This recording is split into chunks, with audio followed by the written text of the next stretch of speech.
ನಮಸ್ಕಾರ ಎಲ್ಲರಿಗೂ. ಯಾರೆಲ್ಲ ನನ್ನ ಚಾನಲ್ ನೋಡ್ತಾ ಇದ್ದೀರಾ ದಯವಿಟ್ಟು ಸಬ್ಸ್ಕ್ರೈಬ್ ಮಾಡಿಕೊಂಡು ನಿಮಗೆ ಗೊತ್ತಿರೋರ್ಗೂ ಶೇರ್ ಮಾಡಿ ಸಪೋರ್ಟ್ ಮಾಡಿ ಅಂತ ಕೇಳ್ಕೊತಾ ನಾನು ಬೆಳಿಗ್ಗೆ ವಾಕ್ ಮಾಡ್ತಾಯಿದ್ದೀನಿ 5ರಿಂದ 6. ಮತ್ತು ನಾನು ಎಲ್ಲೇ ಹೋದ್ರೂ ನನ್ನ ವಾಕು, ನನ್ನ ಡಯಟು, ನನ್ನ ವರ್ಕೌಟು ನಾನು ಮಾಡ್ತೀನಿ. ಅದನ್ನು ನಾನು ಸ್ಕಿಪ್ ಮಾಡಲ್ಲ ಜಾಸ್ತಿ.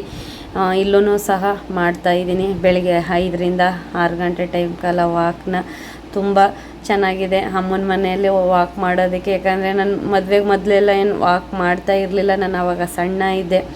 ಮದುವೆ ಆದಮೇಲೆ ದಪ್ಪ ಆದಮೇಲೆ ನಾನು ವಾಕ್ ಮಾಡ್ತಾಯಿದ್ದೀನಿ. ಅದರಲ್ಲೂ ಇವಾಗ ಅಪ್ಪ ಅಮ್ಮ ಇಲ್ಲದೆ ಇದ್ದಾಗ ನಾನು ಬಂದು ಇಷ್ಟು ದಿನ ಜಾಸ್ತಿ ಇರೋದು ಲಾಕ್ಡೌನಲ್ಲಿ ಒಂದು ಸ್ವಲ್ಪ ದಿನ ಬಿಟ್ಟರೆ ಅದು ಬಿಟ್ಟರೆ ಇವಾಗಲೇ ಅಪ್ಪ ಅಮ್ಮ ಇದ್ದಾಗ ತುಂಬ ದಿನ ಬಂದಿರ್ತಿದ್ದೆ. ತುಂಬ ಇಷ್ಟಪಡ್ತಿದ್ದೆ ಅಮ್ಮನ ಮನೆಗೆ ಬರೋದಕ್ಕೆ. ಅಪ್ಪ ಅಮ್ಮ ತೀರ್ಕೊಂಡ್ಮೇಲೆ ನಂಗೆ ಬರೋದಕ್ಕೆ ಅಷ್ಟು ಇಷ್ಟ ಆಗ್ತಿರ್ಲಿಲ್ಲ, ನೋವಾಗ್ತಿತ್ತು ಮನಸ್ಸಿಗೆ. ಇವಾಗ ಮತ್ತೆ ನಮ್ಮ ವಿಹಾನ್ ಪುಟಾಣಿ ಹುಟ್ಟಿದ್ಮೇಲೆ ಆ ಖುಷಿನ ಮತ್ತೆ ತಂದುಕೊಟ್ಟಿದ್ದಾನೆ ನನಗೆ. ಇವಾಗ ಅಮ್ಮನ ಮನೇಲಿರೋದಕ್ಕೆ ತುಂಬ ಖುಷಿ ಆಯ್ತದೆ ನನಗೆ. ಅವನ ಮನೇಲಿರೋದ್ರಿಂದ ಫಸ್ಟು ಮನೆ ಖಾಲಿ ಖಾಲಿ ಅನ್ನಿಸ್ತಿತ್ತು. ಇವಾಗ ನಮ್ಮ ಪುಟಾಣಿ ಇರೋದ್ರಿಂದ ನನಗೆ ತುಂಬ ಖುಷಿ ಸಿಗುತ್ತೆ. ಮತ್ತು ಹಳೆಯದೆಲ್ಲ ನಾನು ಏನು ಬಾಲ್ಯದ್ದು ಒಂದಷ್ಟು ಮತ್ತು ಅಪ್ಪ ಅಮ್ಮನ ಜೊತೆಲಿ ಏನು ನಾನು ಟೈಮ್ ಸ್ಪೆಂಡ್ ಮಾಡಿದ್ವಿ ಅದನ್ನೆಲ್ಲ ಮತ್ತೆ ನನಗೆ ವಿಹಾನ್ ಶೆಟ್ಟಿ ತಂದು ಕೊಟ್ಟಿದ್ದಾನೆ. ಆ ಖುಷಿನ ಇವತ್ತು ನಾನು ಏನು ಖುಷಿಯಾಗಿದ್ದೀನಿ ನಮ್ಮ ಅಮ್ಮನ ಮನೆಯಲ್ಲಿ ಅನ್ನೋದಕ್ಕೆ ನಾ ಪುಟಾಣಿನೇ ಹೇಳ್ಬೇಕು ಅಂತಂದರೆ, ಅವನು ಬಂದು ನಮ್ಮ ಲೈಫಲ್ಲಿ ನನಗಂತೂ ತುಂಬ ಖುಷಿ ತಂದು ಕೊಟ್ಟವನೇ. ಹಾಗೆ ನೋಡ್ಬೋದು ನಮ್ಮ ಅಣ್ಣ ಅಂದಿರು ಎಲ್ಲರೂ ಹಾಲು ಕರೀತಾ ಇದ್ದಾರೆ. ನಮ್ಮ ದೊಡ್ಡಪ್ಪನ ಮನೆಯಲ್ಲಿ 3 ಜನ ಮನೆಯಲ್ಲೂ ಹಸುಗಳಿದೆ, ಅವರು ಹಾಲು ಕರೀತಾರೆ. ಸುಮಾರು ನಾನು ಒಂದು 30 ವರ್ಷದಿಂದನೂ ಇದೇ ಥರ ಅವರು ಹಾಲು ಕರೆದಾಗ ನನಗೆ ಎಷ್ಟು ಬೇಕೋ ಅಷ್ಟು ಈಸ್ಕೊತೇ ಇದ್ದೆ ನಾನು. ಯಾಕಂದರೆ ತುಂಬ ಫುಡ್ಡಿ, ಐಸ್ ಕ್ರೀಮು ಮತ್ತು ಸ್ವೀಟ್ಸ್ ತಿನ್ನೋದ್ರಲ್ಲಿ. ಅದರಿಂದ ಅವರು ನಾನು ಕೇಳಿದಷ್ಟು ನನಗೆ ಹಾಲು ಕೊಡಲೇಬೇಕು, ಅವರು ಕೊಡ್ತಾಯಿದ್ರು. ಹಾಗೆ ಇವಾಗ್ಲೂ ಅದೇ ಥರ ಈಸ್ಕೊಂಡಿದ್ದೀನಿ. 3 ಜನ ಅಣ್ಣದಿರ ಮನೆಯಲ್ಲೂ ಹಾಲು ಎಲ್ಲ 1 ಲೀಟ್ರಷ್ಟು ಆಯಿತು. ಇವಾಗ ನಾನು ಒಂದು ಕುಲ್ಫಿ ಮಾಡೋಣ ಅಂತ ತೋರಿಸ್ತಾಯಿದ್ದೀನಿ. ಯಾಕಂದರೆ ಈ ಕುಲ್ಫಿನೇ ಆಗಲಿ, ಆ ಐಸ್ ಕ್ರೀಮೇ ಆಗಲಿ, ಇದೆಲ್ಲ ನಾನು 30 ವರ್ಷದಿಂದನೂ ಮಾಡ್ಕೊಂಡು ಬಂದಿರೋದು ಇದೇ ಥರ. ಯಾಕಂದರೆ ಹಾಲು, ಫ್ರೆಶ್ ಹಾಲು, ನೊರಭರಿತ ಹಾಲು ಸಿಗುತ್ತೆ. ಇಷ್ಟು ಫ್ರೆಶ್ ಹಾಲಲ್ಲಿ ನಾನು ಐಸ್ ಕ್ರೀಮ್ ಮಾಡಿಕೊಂಡು ಸ್ವೀಟ್ ಮಾಡ್ಕೊಂಡು ತಿಂದು ಬೆಳೆದಿರೋಳು.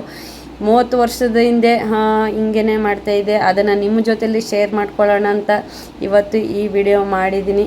ಇವಾಗ ಆ 1 ಲೀಟ್ರ್ ಹಾಲನ್ನು ನಾನು ಕುದಿಸಿ ಅರ್ಧ ಲೀಟ್ರಿಗಿಂತ ಕಡಿಮೆ ಮಾಡ್ಕೊಂಡಿದ್ದೀನಿ. ಕುದಿಸಿ ಅದು ಗಟ್ಟಿ ಆಗಿದೆ. ಯಾಕಂದರೆ ಇದು ಕುಲ್ಫಿ ಮಾಡ್ತಾ ಇರೋದ್ರಿಂದ ಇವಾಗ ಅದನ್ನು ಡಿವೈಡ್ ಮಾಡಿದ್ದೀನಿ. ಇನ್ನೊಂದು ಪಾತ್ರೆಗೆ ಒಂದು ಸ್ವಲ್ಪ ಹಾಕಿದ್ದೀನಿ. ಏನಕ್ಕೆ ಅಂದರೆ ನನ್ನ ಏನೋ ವಿಡಿಯೋದಲ್ಲಿ ನಿಮಗೆ ಹೆಲ್ತಿ ರೆಸಿಪಿಗಳು ಮಾಡಾಕ್ತೀನಿ. ಯಾಕಂದರೆ ಒಂದು ಡಯೆಟ್ಗೆ ಆಗ್ಬೋದು, ಒಂದು ಶುಗರ್ ಪೇಷೆಂಟ್ಗೆ ಆಗ್ಬೋದು ಅಂತ. ಇವಾಗ್ಲೂ ನಾನು ಕುಲ್ಫಿನೂ ಸಹ ಒಂದು ಐಸ್ ಕ್ರೀಮ್ನ ನಾನು ಒಂದು ಬೆಲ್ಲದಲ್ಲಿ ಮಾಡಿ ತೋರಿಸ್ತಾ ಇದ್ದೀನಿ. ಇವಾಗ ಒಂದು ಸ್ವಲ್ಪ ತಗೊಂಡಿರೋ ಭಾಗಕ್ಕೆ ನಾನು ಬೆಲ್ಲದ ಪೌಡ್ರ್ ಹಾಕ್ತೀನಿ. ಮತ್ತು ಜಾಸ್ತಿ ಪ್ರಮಾಣದಲ್ಲಿರೋದಕ್ಕೆ ನಾನು ಸಕ್ಕರೆ ಹಾಕಿದ್ದೀನಿ. ಎರಡನ್ನೂ ಮಿಕ್ಸ್ ಮಾಡ್ಕೊತಾ ಇದ್ದೀನಿ. ಮತ್ತು ಏಲಕ್ಕಿ ಪೌಡರು ಹಾಗೆ ಡ್ರೈ ಫ್ರೂಟ್ಸು ನಿಮ್ಮ ಅನುಕೂಲ ಇದ್ದರೆ ಹಾಕಿ.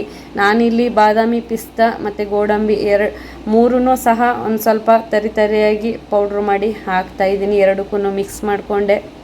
ನಾನಿಲ್ಲಿ ತೋರಿಸ್ತಾ ಇರೋದು ಎಲ್ಲ ವರ್ಗದವರು, ಅದು ಹಳ್ಳಿಗಳಲ್ಲಿ ಫ್ರಿಜ್ ಇಲ್ಲ ಅಂದ್ರೂ ಮಾಡಿಕೊಂಡು ತಿನ್ಬೋದು ಅನ್ನೋದನ್ನೊಂದು ಇಟ್ಕೊಂಡು ನಾನು ತೋರಿಸ್ತಾ ಇದ್ದೀನಿ. ಹಾಗೆ 1 ಸ್ಪೂನು ಬಾದಾಮ್ ಪೌಡ್ರೂ ಸಹ ಹಾಕ್ತೆ ನಾನು. ಇದು ಬಾದಾಮ್ ಕೇಸರ್ ಕುಲ್ಫಿ ಮಾಡ್ತಾ ಇರೋದು. ಹಾಗೆ ಇಲ್ಲಿ ಒಂದು ಶುಗರ್ ಪೇಷೆಂಟ್ಗೆ, ಯಾಕಂದರೆ ಐಸ್ ಕ್ರೀಮು ಪ್ರತಿಯೊಬ್ಬರಿಗೂ ಇಷ್ಟ. ಈ ಥರ ಬೆಲ್ಲದಲ್ಲೂ ಸಹ ಮಾಡ್ಕೋಬೋದು. ತುಂಬ ಚೆನ್ನಾಗಿತ್ತು. ನೀವು ಒಂದ್ಸಲಿ ಟ್ರೈ ಮಾಡಿ ಬೆಲ್ಲದ ಕುಲ್ಫಿ.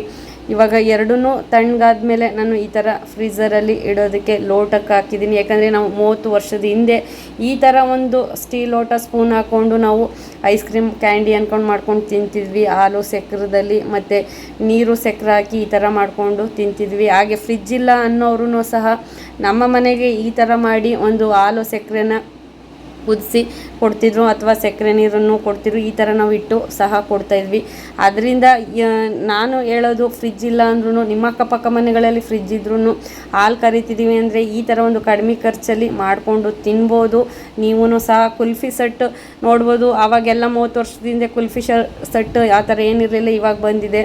ಕುಲ್ಫಿ ಸೆಟ್ಟೇ ಬೇಕು, ಐಸ್ ಕ್ರೀಮ್ ಸೆಟ್ಗಳೇ ಬೇಕು ಅಂತೇನಿಲ್ಲ. ಒಂದು ಸ್ಟೀಲ್ ಲೋಟ ಸ್ಪೂನಲ್ಲೂ ಸಹ ಮಾಡಿಕೊಂಡು ತಿನ್ಬೋದು. ಯಾಕಂದರೆ ಹಳ್ಳಿಗಳಲ್ಲಿ ಪ್ರತಿ ಮನೆಗಳಲ್ಲೂ ಹಾಲು ಕರೀತಾರೆ.